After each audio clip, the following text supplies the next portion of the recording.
Hello Internet, welcome to the channel. My name is Frankie and today we are playing Planet Zoo franchise mode and continuing our zoo Little Asia. Today we're going to be introducing the world's largest lizard, the Komodo Dragon. In the last episode we built for the adorable pangolins and I created this little wooden fence which I think looks really quite nice, and I'm going to use it for this enclosure too. So all I've done here is I've gone over to the pangolin enclosure, copy and pasted a section of the fence, and then I'm going to use it to outline the perimeter of this enclosure. Now I know you might be thinking, how will a flimsy wooden fence like this contain such a beast like the Komodo Dragon? And to that I say, it probably wouldn't, but we're just going to ignore it anyway. Fortunately, when you're creating your own barriers in this game and you use the null barrier, it doesn't really matter what the fences are actually made from or what the barriers are made from. It doesn't take into account the material. So you could technically make one out of polystyrene and I don't think a rhino would get through it, as long as there's not a gap for it to get out of. This means that I can prioritise how the barrier looks, which is exactly what I'm doing in this case, instead of how it would actually function in the real world. I'm just going to ignore that aspect a little bit and make something that looks nice. Now you may notice that I am digging around a massive crater, and I have done a few of these around the zoo. I have started to map out where my next few enclosures are going to be. This one was already placed so that I can start to map the fence around, knowing exactly how much space I've got ahead of time. I think I've got around 4 more that are already dug out ahead of this. There are a few animals that are planned to come to this zoo. If you have any suggestions on what Asian animals you would like to see in this zoo build, then make sure to leave them in the comments and they may end up in a future episode. Once I'm happy with the general layout of the barriers and therefore the perimeter I've created, I'm going to start making some alterations to the terrain. Now, the Komodo Dragon lives on islands in the Philippines, so I thought it'd be pretty cool to have at least the front of the enclosure be quite recessed and have that area be filled with water, kind of as if we are looking at a beach scene for these Komodo dragons, as if they're living on the beaches of the islands. So I'm using the push down tool or deepen tool, I can't actually remember what it's called, to get the terrain to a height I like, and then I'm going to use the flatten tool to try and level it all out at that height. I'm accidentally using the flattened surface one here, which is a mistake, because if your circle or cursor, whatever you would call this thing, is at an angle, then it is going to continue to flatten to that angle, which is a really good way of creating a smooth slope, but that's not what I want here. So yeah, I need to pick a flat surface if I'm going to use flattened surface. Otherwise you could use flattened foundation, which is probably a better idea. I'm not going to worry too much about the ground texture at this point. As you can see, there's a lot of grass and mud. I'm not going to change anything right now. I'm going to wait for the Komodo dragons to be in this enclosure before I modify it to meet their needs. Next up, it's time to build the house of the dragon, and to do that I'm going to be using some East Asian building materials, and I'm just going to sketch out a nice square house for them. The idea for this one is for it to be a bit larger but look a bit more regal. Some of the others have looked a bit more like a box, but I want this to look, I don't know, there's a certain feel I want for it.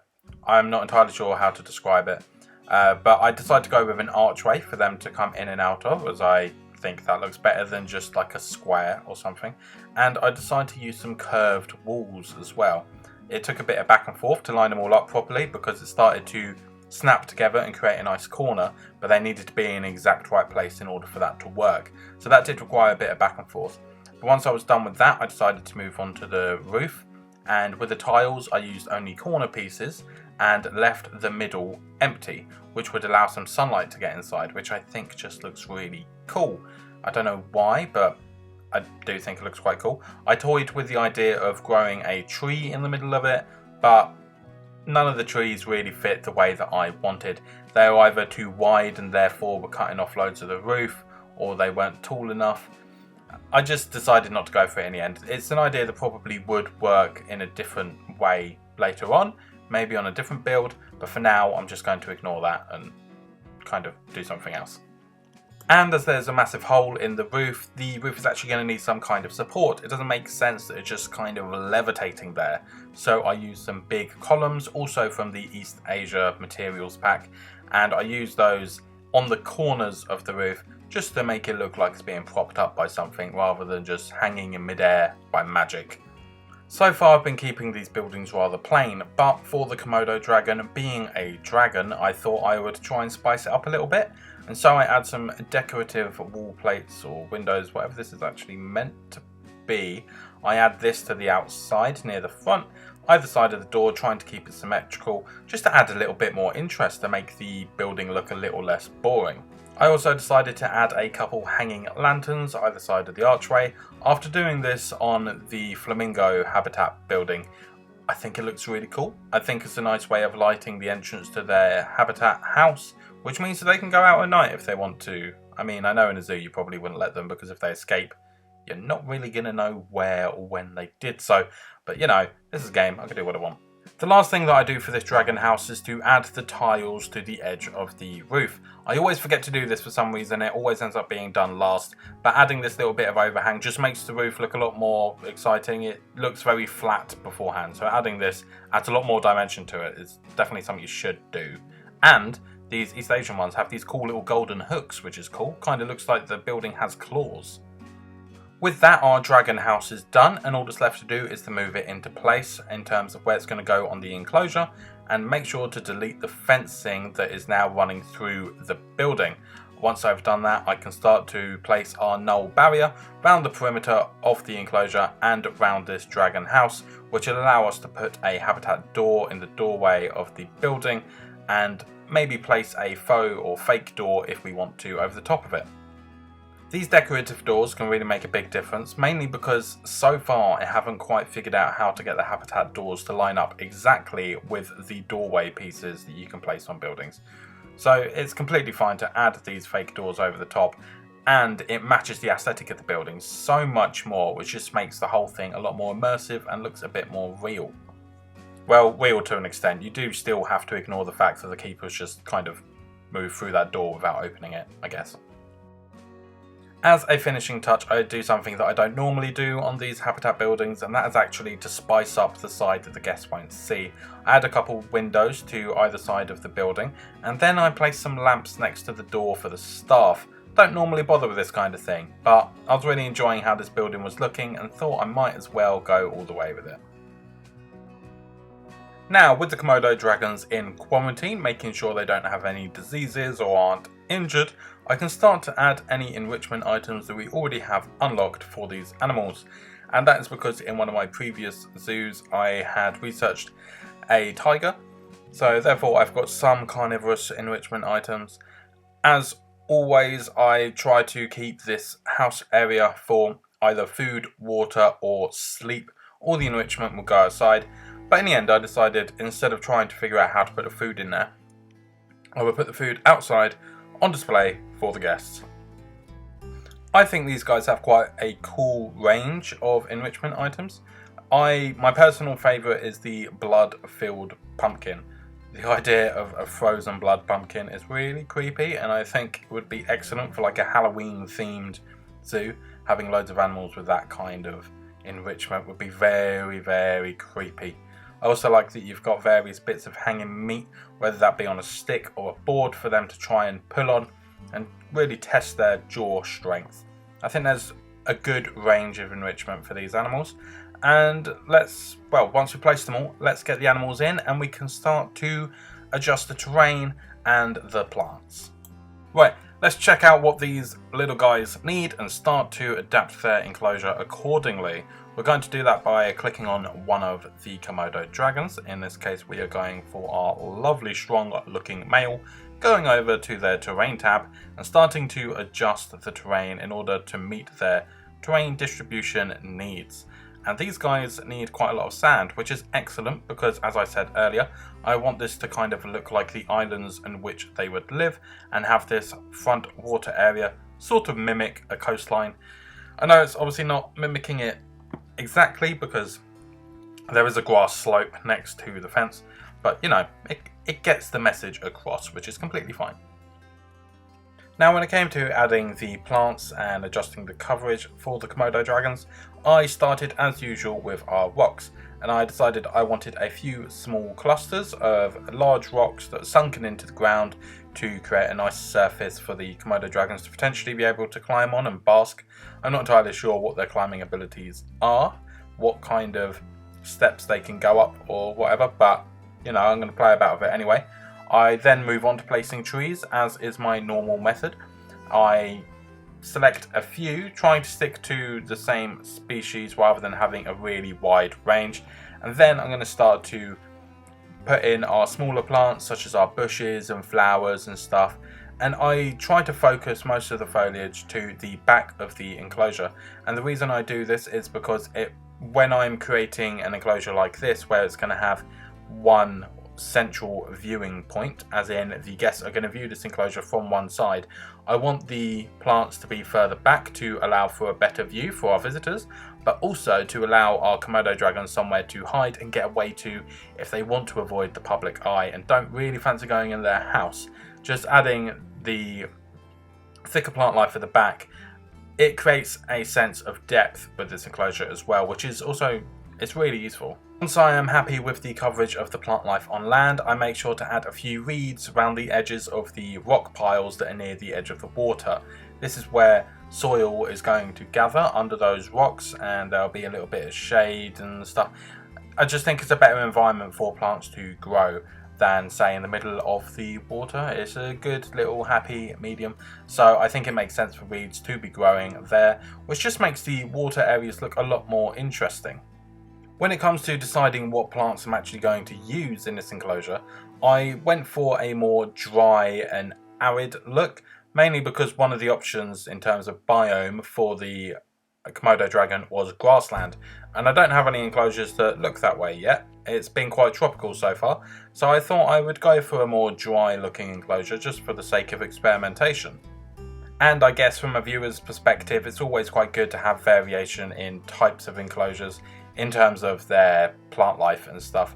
It just keeps it a bit more interesting for us as visitors, so that is an added bonus to having this variation in biome.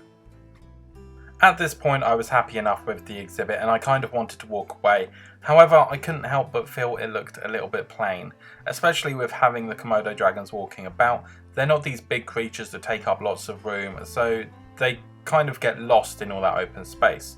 So to remedy that, I tried to experiment with logs and branches, broken trees, stuff like that. I thought it might lend itself to this arid environment to have some of these broken or fallen trees laying on the ground. So I decided to place a few of those.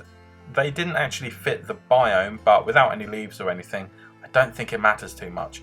And it didn't really impact the needs of the Komodo dragons. They were still perfectly happy to have them there, but it made the enclosure look a lot more interesting by having these fallen, dried out trees. And whilst I was really happy with the difference that these dead trees and tree stumps made, I still felt that this enclosure was quite wide and empty. So to remedy that, I decided to start raising some of the ground, doing a bit more alteration to the terrain, making a bit of variation in heights and stuff, keeps it looking a bit more interested. This large mound here that you can see me working on, I thought looked really nice, but I ended up not really liking it. So instead, I sunk some big boulders and rocks into it, and that works a lot better.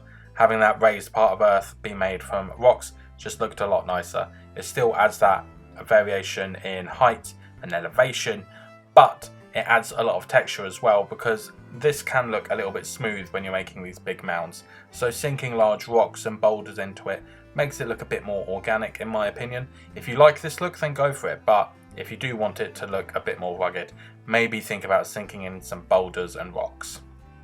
Once I was happy with these alterations, I found out that the Komodo dragons were quite happy with it too, because they had a clutch of adorable babies. I'm not sure if clutch is the word. I think that is a term often used when it's about eggs, isn't it?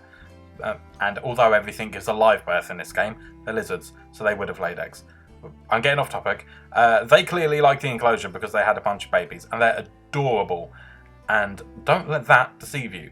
Adorable as they are, they quickly caused me a whole bunch of problems.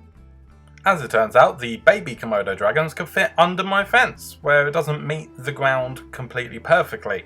So that's quite annoying. I'm going to have to try and remedy that now. Who knew that these Komodo dragons would give birth to so many escape artists?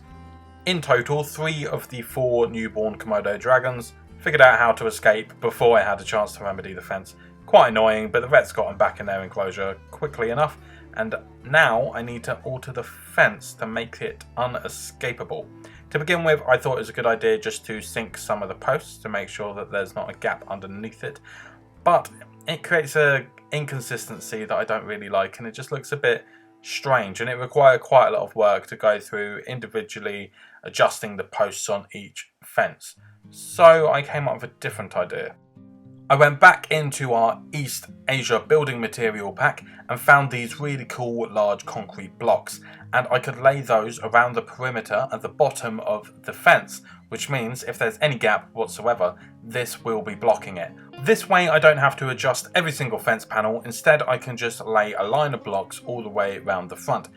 Although this did seem like a good idea to begin with, it really got quite tedious rather quickly. So what I decided to do was only to apply this to the front of the enclosure where the guests can see. At the back of the enclosure and around the other side, there wasn't any gaps under the fence. There was no way for the baby Komodo dragons to actually escape, so I didn't need to put it around there. And I'm going to be covering that area in foliage later anyway to help blend the enclosure into the zoo and make it look a bit less... it just sticks out without some foliage around it.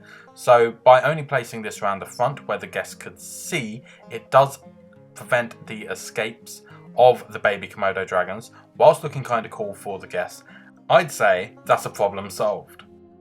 During all of this commotion, my vet research had leveled up enough with the Komodo dragon that I had unlocked a few more enrichment items, so I could place those in the enclosure, making sure that these Komodo dragons had a little bit of a more fulfilling life. They have more toys to play with now, including a massive football. I really like the idea of a lizard football team. We can have these guys, or well, we'll call it a reptile football team. We can have the Komodo dragons, bunch of snakes, and a few tortoises. That is the ultimate reptile football team. Okay, that's a bit of a weird tangent. We're done here. Now it's time for some lovely shots of the enclosure.